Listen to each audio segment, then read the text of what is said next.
ৰঙিয়াৰ বালাগাঁৱত বানপীড়িত ৰাইজৰ স্বাস্থ্য সজাগতাৰ পদক্ষেপ স্থানীয় বিধায়ক ভৱেশ কলিতাৰ। স্থানীয় বালাগাঁও প্ৰাথমিক বিদ্যালয়ত আজি দিনজোৰাকৈ ৰূপায়ণ কৰা হয় বিনামূলীয়া স্বাস্থ্য শিবিৰ। ৰঙিয়া প্ৰাথমিক স্বাস্থ্য কেন্দ্ৰৰ সহযোগত অনুষ্ঠিত কৰা শিবিৰটো আনুষ্ঠানিকভাৱে উদ্বোধন কৰে বিধায়ক ভৱেশ কলিতাই।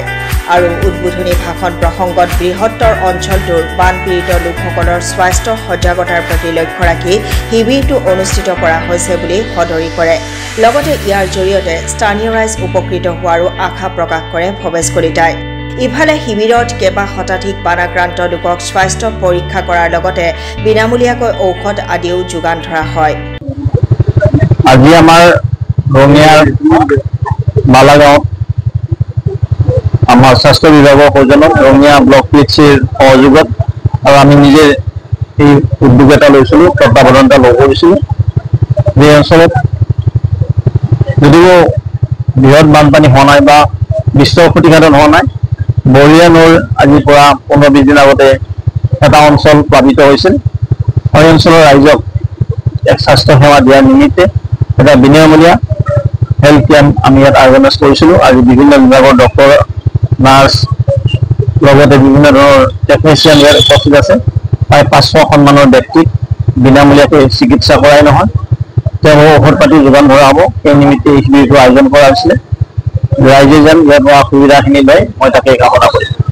ৰঙিয়াত যিহেতু বিভিন্ন ধৰণৰ প্ৰয়াস চলাইছোঁ, যি অঞ্চল বানপানী ক'তো হোৱা নাই, ইয়াত পথাৰতে হৈছে, শিবিৰ পাতিব লগা হোৱা নাই। আপুনি বোধহয় নাজানে, কৃত্ৰিম বানপানী ৰঙিয়াৰ এইটো কৃত্ৰিম বানপানী, সমগ্ৰ অসমৰ কৃত্ৰিম বানপানীৰ লগত আমাৰ ৰঙিয়া পানীটো বেলেগ।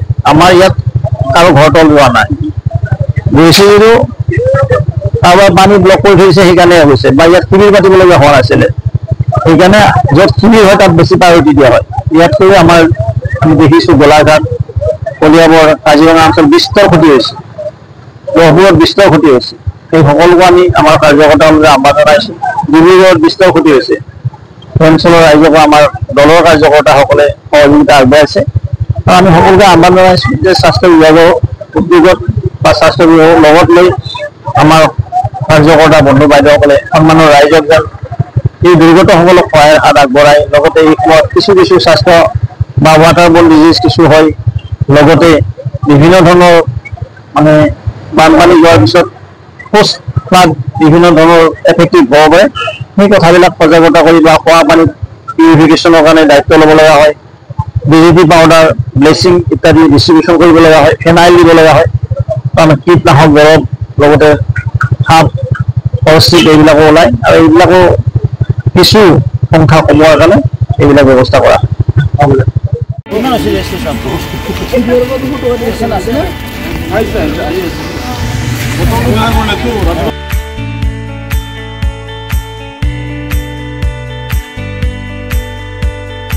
স্থানীয় বালাগাঁও প্ৰাথমিক বিদ্যালয়ত আজি দিনজোৰাকৈ ৰূপায়ণ কৰা হয় বিনামূলীয়া স্বাস্থ্য শিবিৰ। ৰঙিয়া প্ৰাথমিক স্বাস্থ্য কেন্দ্ৰৰ সহযোগত অনুষ্ঠিত কৰা শিবিৰটো আনুষ্ঠানিকভাৱে উদ্বোধন কৰে বিধায়ক ভৱেশ কলিতাই। আৰু উদ্বোধনী ভাষণ প্ৰসংগত বৃহত্তৰ অঞ্চলটোৰ বানপীড়িত লোকসকলৰ স্বাস্থ্য সজাগতাৰ প্ৰতি লক্ষ্য ৰাখি শিবিৰটো অনুষ্ঠিত কৰা হৈছে বুলি সদৰি কৰে। লগতে ইয়াৰ জৰিয়তে স্থানীয় ৰাইজ উপকৃত হোৱাৰো আশা প্ৰকাশ কৰে ভৱেশ কলিতাই। ইফালে শিবিৰত কেইবা শতাধিক বানাক্ৰান্ত লোকক স্বাস্থ্য পৰীক্ষা কৰাৰ লগতে বিনামূলীয়াকৈ ঔষধ আদিও যোগান ধৰা হয়।